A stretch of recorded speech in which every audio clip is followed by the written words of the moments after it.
Olá pessoal, bons estudos a todos. Vamos começar mais um trabalho do Seminário de História da Arte 1, disciplina administrada pelo professor Robervaldo. O nosso grupo, formado por mim, Gilton Franz, e pelo Fábio Alves, vamos abordar a reforma e a contra-reforma e a música de sua época, que foi a música renascentista. É importante ressaltar que a Reforma Protestante começou no século XVI com Martinho Lutero, em 1517. Movimento esse que era contra as práticas religiosas praticadas pela Igreja Católica na época. A Contra-Reforma foi a reação da Igreja a esse movimento, que teve como seu marco principal o início do Concílio de Trento, em 1545. Bom, então vamos começar introduzindo aqui sobre a Reforma Protestante. A Reforma Protestante, o contexto histórico dela é que ela acontece em 1500, sendo mais preciso em 1517, em uma época em que a Igreja Católica era dominante. A gente até viu bastante disso nas aulas com o professor Robervaldo. E surgem novas críticas, novas ideias que fomentam, trazendo mudanças culturais. Passando para o próximo tópico, no dia 31 de outubro, sendo mais preciso, de 1517, Martinho Lutero, ele prega... a câmera ficou tampando aqui, deixa eu só ver se eu consigo arrumar isso aqui. Aqui vai ficar mais legal para vocês verem. No dia 31 de outubro de 1517, Martinho Lutero ele prega suas 95 teses. Martinho Lutero era um monge alemão que criticava os abusos da Igreja Católica, especialmente a venda de indulgências e a falta de acesso do povo aos ensinamentos religiosos. Então, naquela época, a Igreja era muito distante do povo, da realidade, do cotidiano, e Lutero critica justamente isso. A gente viu isso sendo tratado em sala de aula várias vezes. Então, uma das principais mudanças que ele traz é, por exemplo, a questão da língua, do idioma, né, da língua vernácula. Esse movimento ele deu origem às chamadas de igrejas protestantes, como a igreja luterana, a igreja calvinista e a igreja anglicana. Então, hoje o que a gente fala que é crente, que é evangélico no dia a dia, na verdade, nada mais é do que protestantes, que surgiu aqui. Aqui está Martin Lutero, e ele era músico, então ele tem uma frase muito interessante, que é essa aqui. Depois da teologia, dou à música o mais alto lugar e a mais elevada honra. E eu acho que o principal legado do Martin Lutero, seja como no aspecto teológico, mas também no aspecto da música, é essa busca por acessibilidade, por ser mais acessível. A música na missa católica ela era algo assim muito complexo, muito pomposo, muito grandioso, que a gente tinha visto anteriormente, o canto gregoriano e a polifonia. Então só os monges cantavam e era tudo em latim. Não somente o canto, mas toda a liturgia da igreja era em latim. Então o povo ali frequentava, mas não cantava e não entendia nada do que estava acontecendo. E o Lutero acreditava que a música era muito importante, ele dava muito valor a isso. Então, assim como ele defendeu a tradução da Bíblia para a língua do povo, a língua vernácula, que inclusive foi o primeiro livro a ser impresso, nessa época também surge a imprensa, que é algo que muda bastante os cursos da humanidade, também ele defendia que a música deveria ser no seu idioma. E ele tem uma frase muito legal, fiquei pensando bastante sobre isso, que o diabo não deveria ter as melhores canções. Então ele traz a música dos trovadores, as melhores coisas das músicas dos trovadores, para dentro da igreja. E hoje, parando para refletir, dentro da igreja protestante, eu acho que isso foi deixado um pouco de lado. A gente não tem a melhor música dentro da igreja protestante. Eu achei esse ponto muito interessante.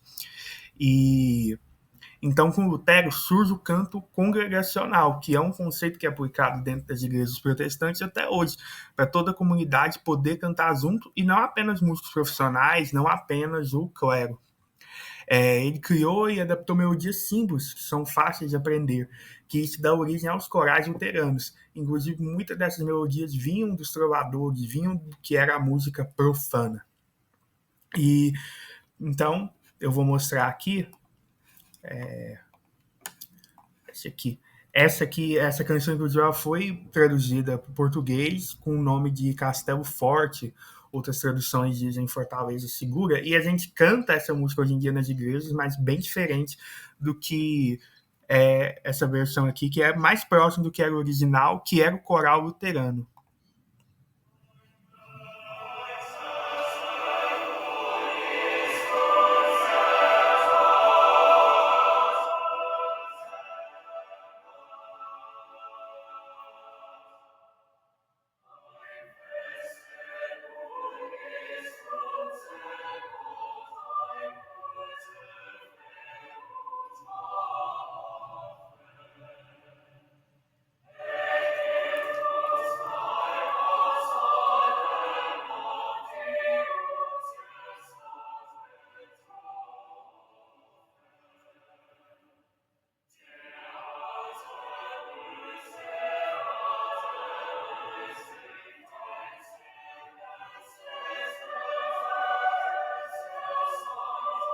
Lembrando que ela está em alemão. Eu vou mandar no grupo uma versão moderna dessa música, como as pessoas cantam hoje em dia na igreja. Mas bem mais pop do que esse arranjo aqui. Mas ela já era mais simples comparada ao que tinha ali na época. E ele ficou muito empolgado na época e traduziu muitos hinos latinos para o alemão, que o alemão era a língua vernácula dele. Então, assim, se ele fosse português, ele ia traduzir para o português. Se ele fosse por exemplo, chinês, ele iria traduzir para o mandarim. Foi para o alemão porque era a língua dele, né? Talvez a gente possa ter esse senso de distanciamento no alemão, mas não era a intenção. E o coral luterano, então, ele tenta criar essa identidade religiosa através da música, ele tem um peso muito maior dentro do culto, dentro da liturgia, e eram melodias simples, igual eu comentei, às vezes adaptadas de canções dos trovadores, né, as canções das tabernas, com letras evangélicas. Eram estruturadas geralmente em 4 vozes, soprano, alto, tenor e baixo, e silábico com uma nota por sílaba, priorizando a clareza da letra. E, posteriormente, o coral luterano ele se torna o alicerce da polifania posterior, inclusive Bach, né? Bach era luterano e bebeu bastante dessa fonte. Então, eu fiz aqui essa pequena tabela com características da música da Reforma. Posteriormente, eu vou mostrar outra tabela que vai fazer ainda mais sentido. Mas aqui, então, o idioma era a língua local, todo mundo cantando, é um estilo mais simples, direto, mais pragmático, e tinha a função de educação religiosa e união do povo. A Contra-Reforma foi a resposta da Igreja Católica, né, o contra-ataque deles à Reforma Protestante, porque a Igreja Católica estava num momento também um pouco delicado e tinha também a questão de que surgem ideais mais humanistas, começam a se questionar muita coisa, não foi só a Reforma Protestante. Mais ou menos nessa mesma época também aconteceu o Renascimento, que é interessante a gente ter em mente, apesar de não ser o tópico aqui do trabalho. E então ele aconteceu entre o século XVI e XVII, demorou muito tempo, era uma coisa muito simples, eles ficaram quase 20 anos, de 1545 a 1563, discutindo algumas coisas básicas assim da igreja. Mas eles foi bom porque eles definiram muita coisa, inclusive muita coisa que é seguida na Igreja Católica até hoje vem dessa época, vem do Concílio do Trento, e eles buscaram fortalecer essa imagem, valorizar a tradição e também controlar melhor ali como é que iria funcionar a igreja, os limites, né? Porque eles nunca tinham tido um contra-ataque tão forte assim. Então, foi legal para eles terem essa tomada de consciência. E, inclusive, uma das coisas que o Concílio do Trento atua bastante em direção à música. E é interessante que saem algumas coisas até meio absurdas, meio caricatas, porque tinham pessoas que não eram músicos tomando conta disso. E aí sempre, quando você não tem alguém especializado naquele assunto, pode ter algum problema, né? Alguma opinião meio divergente. Mas, basicamente, ele buscou reformar a música sacra devido aos excessos polifônicos que dificultavam o entendimento do texto e tiravam a sobriedade. Então a música ela tinha que ser mais sóbria, meditativa e com letras mais claras. Isso aqui eles copiam basicamente a ideia do Lutero. Aqui tem uma restrição instrumental, então os instrumentos foram limitados, mantendo-se apenas ao órgão para evitar a bagunça instrumental que abafava a voz. Então aqui a igreja dá um passo para trás. E foi proibido o uso de temas seculares, né, como cantos firmes, na música sacra. Então, cantos firmes é a primeira base ali das melodias, das polifonias, e foi proibido, que isso aqui o Lutero faz totalmente o contrário. Então, nós podemos dizer que a polifonia, nesse momento, ela entra em crise. E o comportamento dos cantores também tinha algumas. É a parte mais engraçada. Se vocês se interessarem, acho que vocês podem pesquisar mais a fundo, porque não vai dar tempo da gente abordar aqui. Mas foram colocadas algumas regras, tipo, não pode fazer isso, não pode fazer aquilo outro, questão de vestimenta. Igreja tem isso até hoje, né? Mas as da época eram bastante sem noção, assim, algumas coisas, tanto que logo foram caindo algumas com o tempo, mas tinham bastante dessas regras dos cantores. Qualquer coisa, se tiver muito rápido, vocês podem ir pausando o vídeo e lendo o texto dos slides. Eu vejo se eu também mando isso aqui no grupo. Então, vamos falar sobre agora Palestrina. Giovanni Pierluigi de Palestrina. Pierluigi, né? Da Palestrina.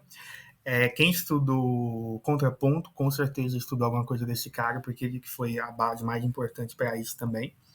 E ele é o salvador da polifonia, igual eu falei aqui há uns momentos atrás, que a polifonia começava a entrar em crise, ele meio que salva isso, com novas regras de clareza e sobriedade, evitando o banimento da polifonia. O estilo dele é caracterizado pela resolução das dissonâncias e evitando cromatismo. Então é um estilo bastante tonal, ele volta aquele resgate do tonalismo até um pouco parecido com o que tinha no início, que a gente chegou até a fazer uma composição parecida, só que com um pouco mais de elementos, porém ainda bastante tonal. Então não tinha trítono, não tinha cromatismo, e sempre tentando resolver na tônica, sempre aquela sonoridade mais bonitinha, mais certinha. Isso aqui abre portas para o sistema barroco. Aqui eu desci aqui de maneira mais clara. Então ele evita o cromatismo, semitons, confirmando o sistema diatônico. As dissonâncias elas têm que ser resolvidas rapidamente e tinha um pulso harmônico para guiar o ouvinte, terminando as frases importantes sempre dentro do acorde, que era o sentido de chegada e repouso. Eu separei aqui para a gente ver, tem até uma playlist aqui bem legal das obras dele. Mas eu vou mostrar essa aqui que é a mais curtinha, que é Exultate Deus. Deu.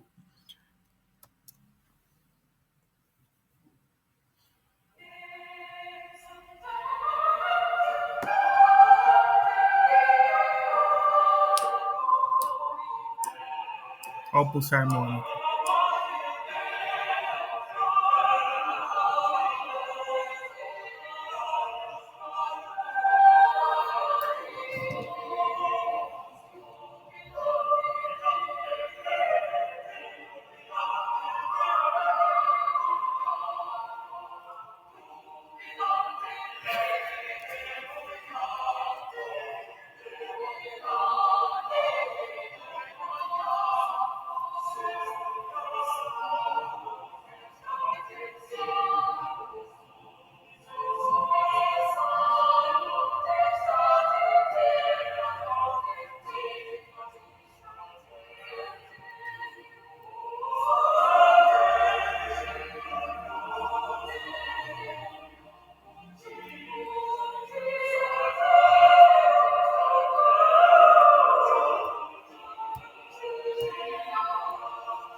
Então, resgatando as aulas que nós tivemos presencial, você vê que as últimas músicas que foram mostradas eram um pouco mais movimentadas que isso aqui.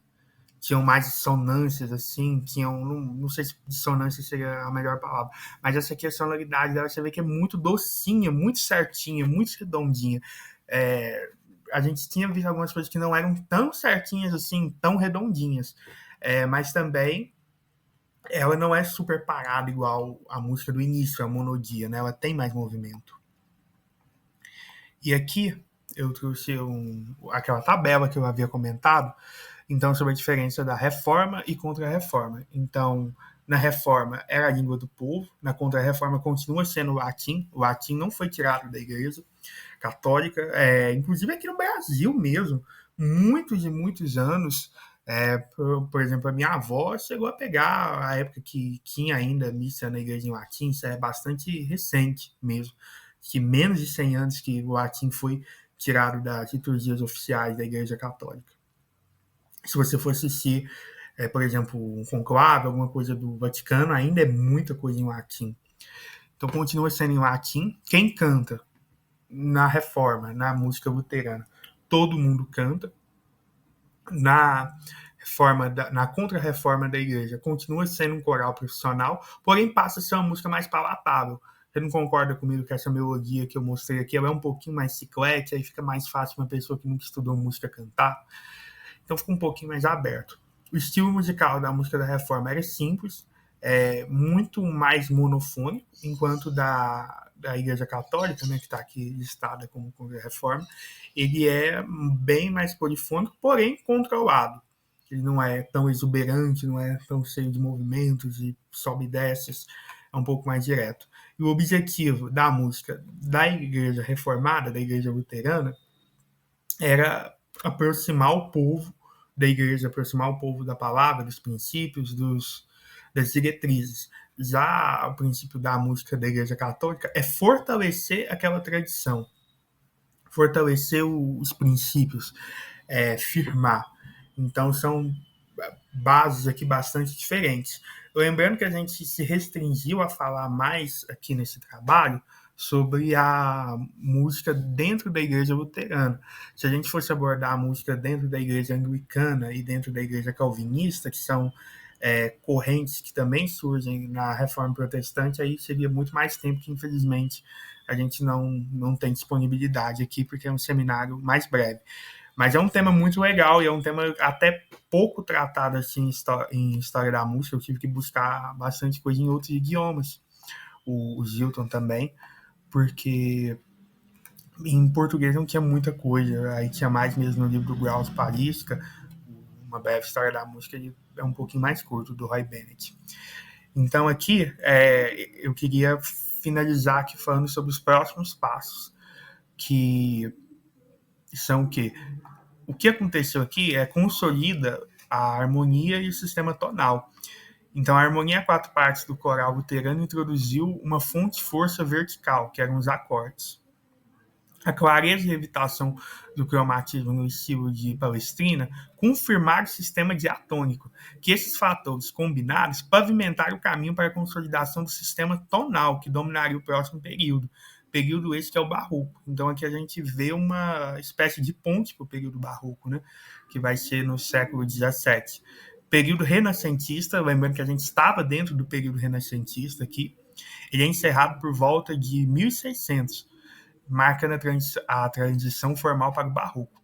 A nova ênfase na clareza e na expressão levou ao desenvolvimento de novos gêneros, como a ópera, que exigia um novo sistema harmônico. Os gêneros estabelecidos se solidificam, o coral luterano como a base da música protestante, e aí vem Bach sendo um grande expositor disso, e o estilo de Palestrina como modelo supremo da música sacra católica. E as igrejas luteranas até hoje usam os inários com músicas do Lutero da época. Eu tenho uma Bíblia aqui, é porque eu não consigo mostrar por vídeo, mas é uma Bíblia de Lutero, uma edição especial que saiu em 2017, quando fez 500 anos da Reforma Protestante, que tem dentro dela as partituras da época escritas pelo Lutero, mostrando. Então é um legado que permanece vivo até hoje. Dentro da Igreja Católica, eu acho que ele já se modificou um pouco mais, mas ainda está presente essa base, um pouco mais distante, mas a gente ainda consegue visualizar isso. E então essa foi a minha parte no trabalho. O Gilton fez a pesquisa para mim, porque ele tinha um pouco de dificuldade com essa parte aqui de gravar o vídeo, e aí ele também vai fazer a introdução e o encerramento. E eu vou enviar no grupo e aqui no Cigarra também o PDF dessa apresentação de slides, coloco o link desses vídeos que eu mostrei aqui também, mostra a outra versão de Castelo Forte para poder enriquecer o debate sobre o assunto, para quem quiser trabalhar na resenha, enfim. Então, da minha parte aqui está encerrada. Muito obrigado. Dessa forma, observa-se que a música renascentista exerceu influências decisivas sobre o desenvolvimento da música ocidental, Entre suas principais contribuições, destacam-se a popularização do canto coletivo, a valorização do canto religioso, a consolidação da divisão entre música sacra e profana e o início de uma maior liberdade musical. Esse conjunto de transformações estabeleceu as bases para o período barroco, influenciando de maneira significativa os estilos e os compositores subsequentes. Com essas considerações, concluímos o presente trabalho do Seminário de Música e História 1. Agradecemos ao professor Bervaldo pela orientação e a todos os participantes pela atenção e colaboração. Desejamos a todos bons estudos.